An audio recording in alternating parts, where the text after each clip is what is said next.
Let's look at diversion. So those of you that have already been through the books before, you'll understand what a diversion is, but we're going to go into a bit more detail and a bit more of the rules around the diversions. Right, what is a diversion? Anything that is not one ingredient or is in the shortcut ranking. So in your books you'll see we have the green, the orange and the red. The shortcut's kind of like the green zone, okay? That's your real foods, your one ingredient food. So if I skip to that, so you'll get an idea. Shortcuts, your oats, your avocado, fish, water, one ingredient. So if I hold up an apple, how many ingredients? One. If I hold up a muesli bar, how many ingredients? Who knows, right? Some muesli bars you need a science degree to recognise the ingredients in there. Okay, you could make a homemade muesli bar, but that's a different kettle of fish. That's using one ingredient and putting them together. That's fine. You can make bakes, one ingredients, piece them together. That's fine. Okay, but this is the ultimate rule, the one ingredient rule. Eat lots of one ingredient rule foods, okay? That means apple, chicken, avocado, fish, oats, one ingredient, as opposed to wholemeal bread, as opposed to pasta. You know what I mean? Like, there's a big difference. There's more than one ingredient in it. We don't recognise all the ingredients, neither does your body. Okay, so if we go back, all right, so if we keep in mind that a diversion is anything that's not the one ingredient rule, or we've also got to give it, I can't say I've had a whole pizza and say that's one diversion. So everyone put your hand up. So that's roughly a diversion, okay? So that would be a slice of pizza, right? So if I had a whole pizza on a Friday night, you'd count out how many slices you had. That's how many diversions you had. For those of you that doesn't make sense, within our books, we track how much fake food we're having. And this is what I'm referring to. That is referred to as a diversion. Every piece of fake food, every portion of fake food is a diversion. So what are other ones that people get confused with? I think biscuits, it doesn't mean stack them up as high as you can in your hand. What can I balance on my hand as my portion? Just be realistic. Everyone, if you put your hand out, you kind of know what's more than one diversion if you're being honest with yourself. A light handful, you know? So, when more than a portion is eaten, that is when you get a diversion, okay? All right, next one.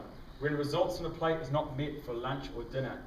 Now this is a massive one, we believe. So if we look at this, this is what we refer to for the new ones, this is what we refer to as results on a plate.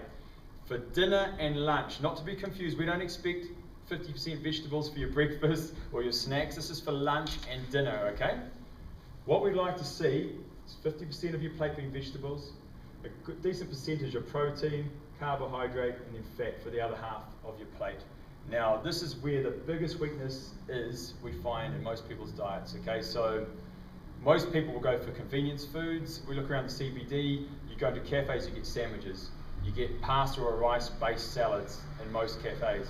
Okay, and this is where the damage is done.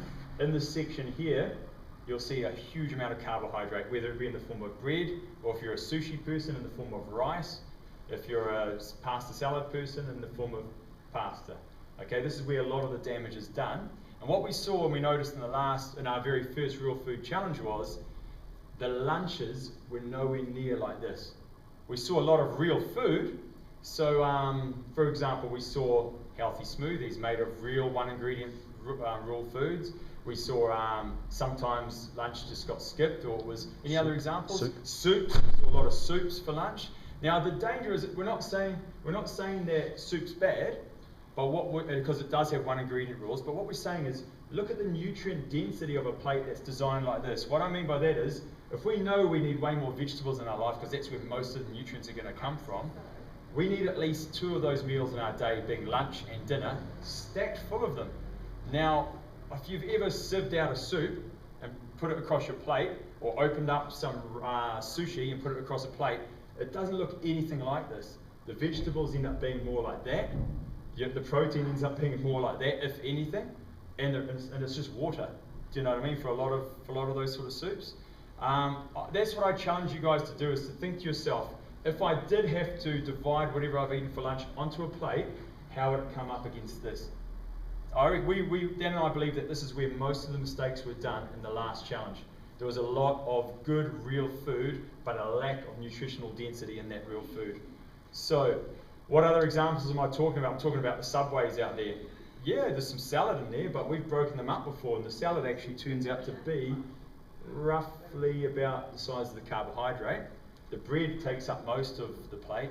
The meat is almost non-existent, especially because it's all processed meat, so we'd say that's a big zero.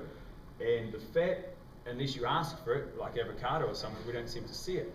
What other one? Can anyone think of any other examples that you would traditionally eat now? What would you eat now for lunch if you're on the move?